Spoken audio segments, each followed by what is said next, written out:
এনামূল হক বিজয়কে নিয়ে আপনি অনেক কথা বলতে পারেন, অনেক আলোচনা করতে পারেন, অনেক সমালোচনা করতে পারেন, কিন্তু একটা কথা কিছুতেই বলতে পারবেন না।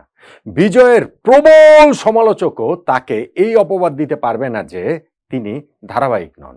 এনামূল হক বিজয় ভীষণ রকম ধারাবাহিক।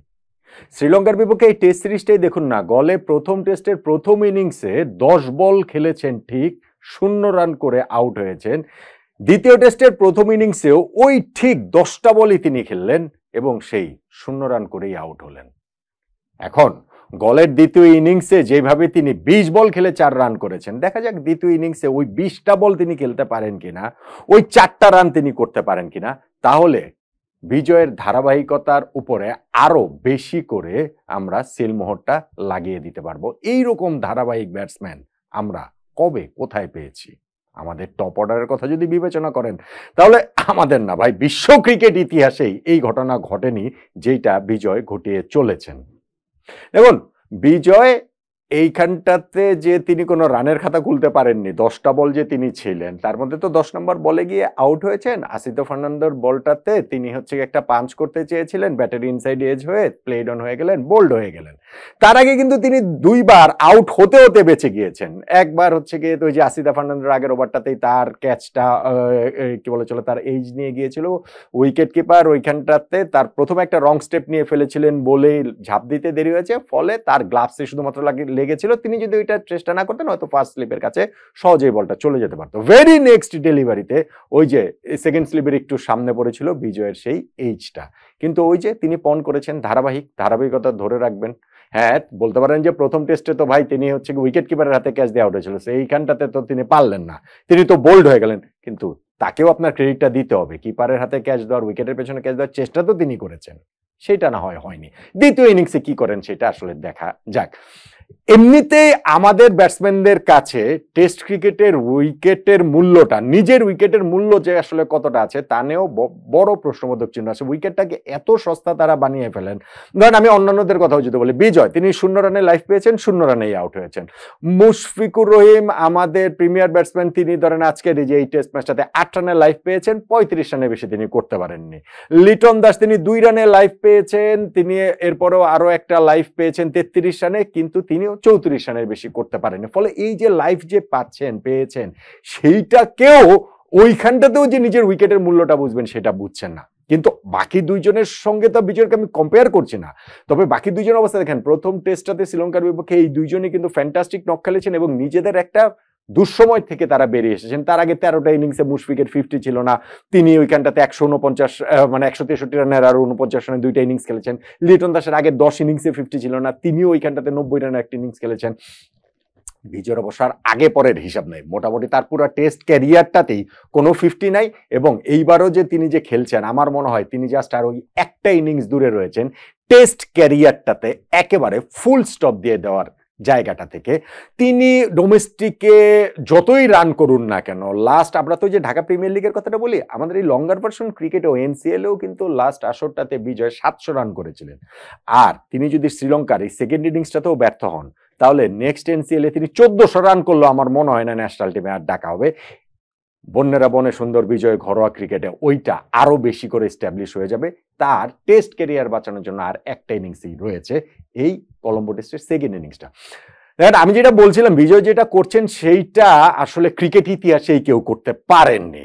লজ্জাজনক ব্যাপার, রেকর্ডটাও লজ্জাজনক। সেইটা কি, বিজয় এখন পর্যন্ত এটা তার 8 নাম্বার টেস্ট, তিনি 14টা ইনিংস খেলেছেন এবং সবগুলা টপ অর্ডারে খেলেছেন। 14 ইনিংসের মধ্যে 10টা ইনিংস তিনি ওপেনার হিসেবে খেলেছেন, 2টা ইনিংস তিনি 3 নম্বরে খেলেছেন, 2টা ইনিংস তিনি 4 নম্বরে খেলেছেন। তিনি টোটাল রান করেছেন এই 14 ইনিংসে 143, তার অ্যাভারেজ 10.21।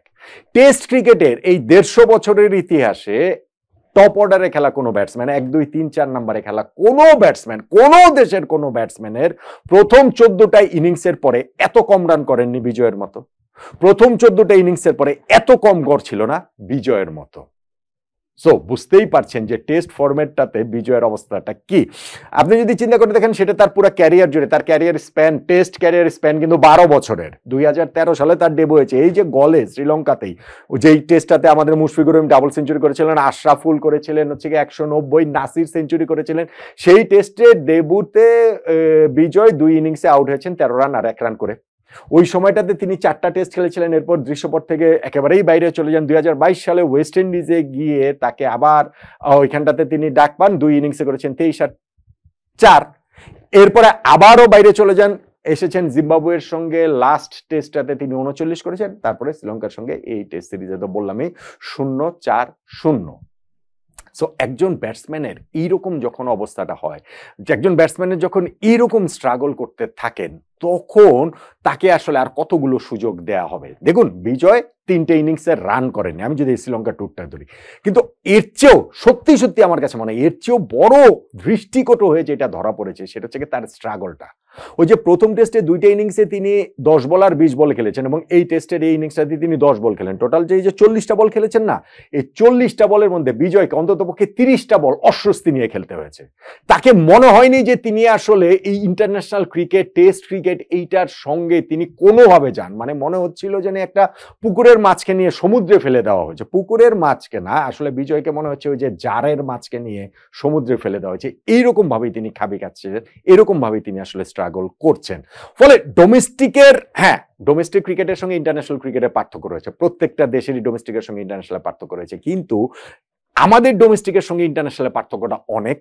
এবং কিছু কিছু প্লেয়ার থাকেন তারা আসলে ডোমেস্টিকেই ভালো করেন, ইন্টারন্যাশনালে যে পারেন না, সেইটা বড় বড় অনেক প্লেয়ারও, বড় বড় অনেক দেশের অনেক প্লেয়ারের ক্ষেত্রেও এরকম এটা আসলে হয়েছে। হয় বিজয়ের ক্ষেত্রেও কি সেটা হবে কিনা, এটা মানে মনে হচ্ছে তিনি সেই দিকেই যাচ্ছেন, কিন্তু টেস্ট ফরম্যাটে অন্তত লঙ্গার ভার্সনে অন্তত পক্ষে এনামুল হক বিজয় যদি শ্রীলঙ্কার বিপক্ষে কলম্বো টেস্টের সেকেন্ড ইনিংসটাতেও ফেল করেন, লঙ্গার ভার্সনে তার ক্যারিয়ারটাতে ফুল স্টপ পড়ে যাবে। আমি যেটা বলছিলাম, ডোমেস্টিকের এনসিএল এ তখন এক সিজনে 700 না, এক সিজনে 1400 রান করলেও তাকে আর জাতীয় দলে ডাকা হবে বলে আমার কাছে মনে হয় না। আর ওই যে তিনি যে বলছেন যে যথেষ্ট সুযোগ পেলে তিনি এতদিনে লেজেন্ড হয়ে যেতেন, বাংলাদেশ ক্রিকেটে কিংবদন্তি হয়ে যেতেন, সেই কথাটাও হাস্যকর হয়ে বারবারই আসলে ফিরে আসতে থাকবে। এখন প্রশ্নের যে বিষয় সেটা হচ্ছে বিজয় কি তার এই তুমুল ধারাবাহিকতা ধরে রাখতে পারবেন কিনা, শ্রীলঙ্কার বিপক্ষে কলম্বো টেস্টের দ্বিতীয় ইনিংসে তিনি 20টা বল টিকে থাকতে পারবেন কিনা, তিনি 4টা রান করতে পারবেন কিনা, তাহলে আমরা বিজয়কে তুমুল ধারাবাহিকতার ওই সিলমোহরটা আসলে মেরে দিতে পারবো। আর সেইটা যদি না হয়, বিজয় যদি তার টেস্ট ক্যারিয়ারটা যদি বাঁচাতে হয়, তাহলে ওই জায়গাটাতে টেস্ট ক্যারিয়ারের একটা তার জন্য একটা লাইফলাইন হয়ে ইনিংসটা আসতে পারে। সেই ইনিংসটাতে বিজয়ের ভালো করা ছাড়া আর কোনো রকম কোনো গতি নেই বলেই আমি মনে করি। এবং আমি এটাও জানি আমার সঙ্গে অন্ততপক্ষে এই বিষয়টাতে আপনারা সবাই বলতে সবাই একমতিত হবেন নাকি?